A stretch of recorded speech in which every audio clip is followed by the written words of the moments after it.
Goedemiddag. Mag ik u even storen? Hi, ik ben Bas. Ja, Wij zijn van L1, dat is de Limburgse omroep. ik zie het. En wij maken een programma dat heet Onderweg. Ja, Dat betekent onderweg.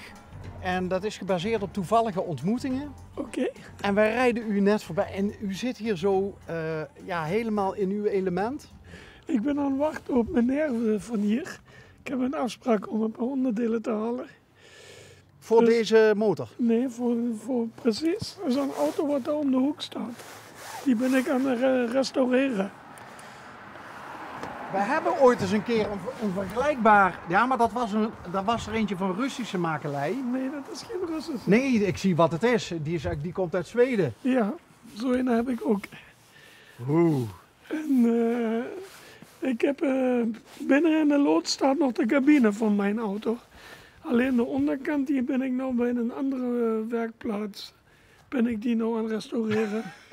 Dus u heeft eigenlijk, u restaureert op 2 verschillende plekken. Ja, ik was eerst met hem bezig, Ja? maar hij kwam er niet aan toe. En dus hebben wij die onderkant nou even hier weggehaald. En zijn bij mij in de buurt bezig. Want ik ben niet van hier, ik ben uit Herle. Oké. En nou gaan we daar aan de slag. Maar wij missen een paar schroeven. En daarom heb ik met hem afgesproken om die te komen halen. Ah, oké. Ja, Wat grappig. ja, Ja, u met een paar schroeven, dat doet me denken aan een ander Zweeds bedrijf. ja. Als je daar iets bestelt, dan hou je ook vaak een paar schroeven over. Dan heb je er juist te veel. Ja, maar Ja, niet maar bij dat dat. Ik zit bij Volvo, dat is een beetje beter dan die Saab. Maar, ja, nee, dat bedoelde ik niet. Ik bedoelde dat waar je meubels bestelt en zo, die je dan zelf in elkaar moet zetten. Maar, Maar daar zitten geen wielen onder. nee, dat klopt. Dat klopt. Maar waarom wilde u per se zoiets hebben? Ik heb hem nou al heel lang en ik wil er een minicamper van maken. Ah. En ik ben zelf truckchauffeur. Dus als ik niet meer hoef te werken, wil ik mijn roadtrip een beetje voortzetten. En daar wordt een minicamper van gemaakt en wil ik een paar reisjes daarmee doen. Het wordt niet goedkoop, want die dingen die sluppen. Dat is, Ja, wat ligt daar een diesel in? Of daar een- ligt een 3 liter B30 motor van een Volvo 164 in. En, Dat is benzine. benzine, Ja. ja. En een gastank erin? Daar komt een gastank onder die auto. Daar willen we nog kijken hoe we dat doen. Daar, Maar dan nog loopt hij denk ik 1 op. 1 op 5. Oh. 20 liter, de 100 kilometer moet je meenemen. Ja, dat is echt zo. Hey, en waar gaat u naartoe? Want u zegt ik wil mijn Ik ben, roadtrip afmaken. Dus u bent al begonnen min of meer. Voortzetten. Ja, ik ben chauffeur op Zuid-Italië. Oké. Dus ik ben voortdurend met de truck van Nederland naar Zuid-Italië onderweg. En ik heb kennis in Zuid-Italië en ik wil Sicilië echt leren kennen. Dat is zo mijn doel. Weet je. Met de truck kom je nergens. Nee. Je komt wel ook in kleine dorpen, maar niet echt de bergen en zo. En daarvoor, daar droom ik eigenlijk al heel lang van. Dus ik begrijp dat u werkt hard. Want Ja. je maakt denk ik als internationaal chauffeur best veel uren. Ja. Hoe ziet uw dagelijks leven eruit dan? Opstaan, rijden, daarna eten en dan weer slapen. Ja, Dus, zo'n beetje. dat is de korte versie. Maar Ja. hoe lang bent u dan gemiddeld van huis? Tussen de 2 en 3, 4 weken zoiets. Ja. En mijn weekenden die hou ik dan in Italië. En ik ga weg, Ja? ga laaien Ja. en dan rijd ik in het weekend weer terug naar Zuid-Duitsland om te koppelen en met de volgende trailer weer een ritje in Italië te doen. Zo ziet mijn leven uit. Heeft u een relatie? Nee. Dat zou ook moeilijk zijn, denk ik. Hè? Ja. Maar zijn dat wel overwogen keuzes die u gemaakt heeft in uw leven? Ja, ik ben een beetje met passie trucker. En nou, de laatste tijd niet meer zo. Maar dat hoort niet in het programma. Nou, op zich zegt u daar niks verkeerd Nee. mee, maar het is wel zo dat het leven van een trucker wel enorm veranderd is ook. Hè? Ja. Het is allemaal veel sneller geworden. Daar kan ik je heel veel over vertellen, want de Nederlanders die zijn niet meer zo gevraagd in het internationale transport. Want we zijn echt te duur.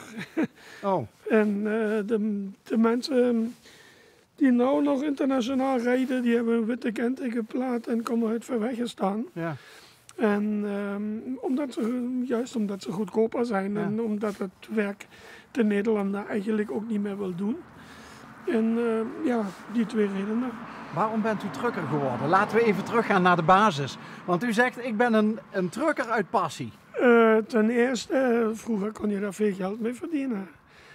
Ten tweede, je hoeft niet veel na te denken. Ik heb wel een beroep geleerd als allround mechanicus en zo op een aardgasraffinaderij.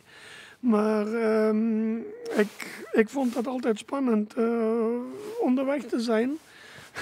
U hebt op je auto ook onderweg gestaan. Ja, Ja, ik hou ook van onderweg zijn Ja. en dingen te beleven, avontuurlijke dingen te beleven.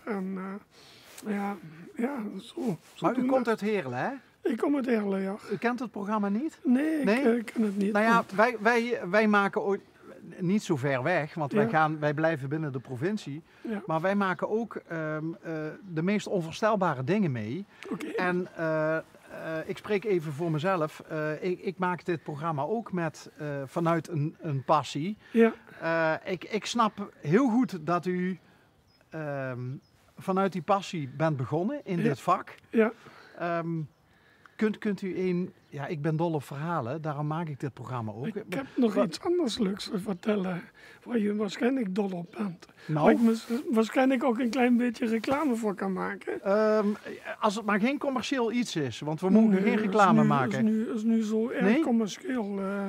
Ik werk uit passie ook voor een YouTube-kanaal die zich met zulke voertuigen en opknappen van tanks en zo bezighoudt. En daar ben ik de laatste tijd meer aan doen. Maar dan bent u vooral aan het sleutelen ook. Aan het sleutelen, ja.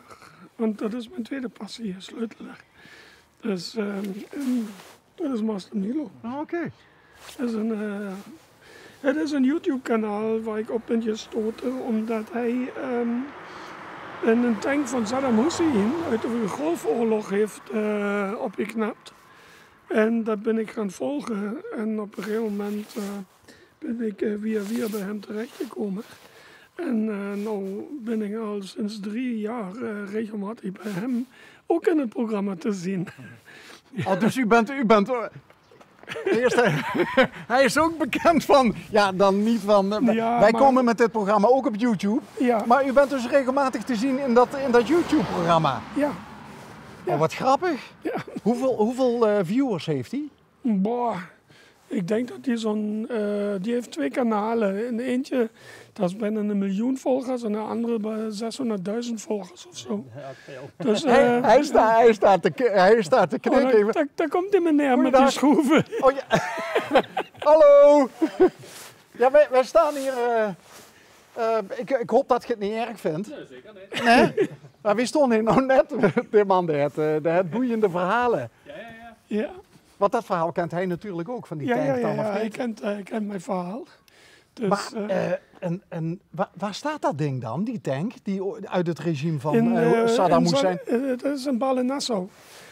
En hij heeft 3 tanks daar staan. En hij organiseert ook regelmatig een festival in Loon op Zand. Met mensen met passie voor techniek en met bedrijven voor techniek. En brandweerkorps, defensie komt daar en zulke dingen. Loon op zand, dan denk ik aan zand en dan kun je met een tank weer goed erheen rijden, of niet? Daar is Experience Islands, heet dat. En daar kun je dan de strand met de tanks rijden. En dat is echt, elk jaar wordt dat gehouden. Dat is wel super vet. Ja, dat is echt super vet.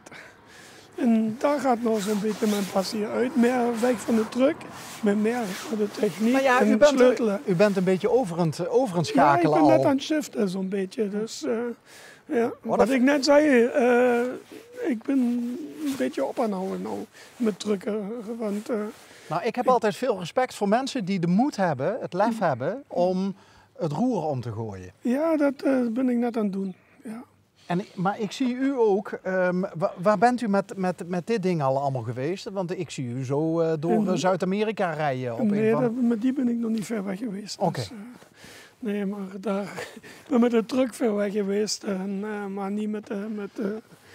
Het is wel de bedoeling dat ik met zo'n auto dan wel ver weg ga. Ah, te gek. Dus, Ja. En dat is exact zo eentje zoals daar staat? Ja, precies zo eentje. En jij ziet de man van de schroefjes? Dat klopt, ja. Hi, ik zal me even voorstellen. Hi, Bas. Hoi, Levi. Kent je het programma? Ja. Onderweg? Ja, ken ik. Hij kan je nog veel meer vertellen, want hij is veel meer onderweg met zulke auto's geweest. Ja. Klopt. Ja, nou we er toch zien. Ja, precies. Ik dacht het al, ja. Ja, ik weet niet of wilt je iets laten zien van wat je hebt of liever niet? Dat kan ook zich wel, ja. Ja, mag het? Ja, zeker. Ja.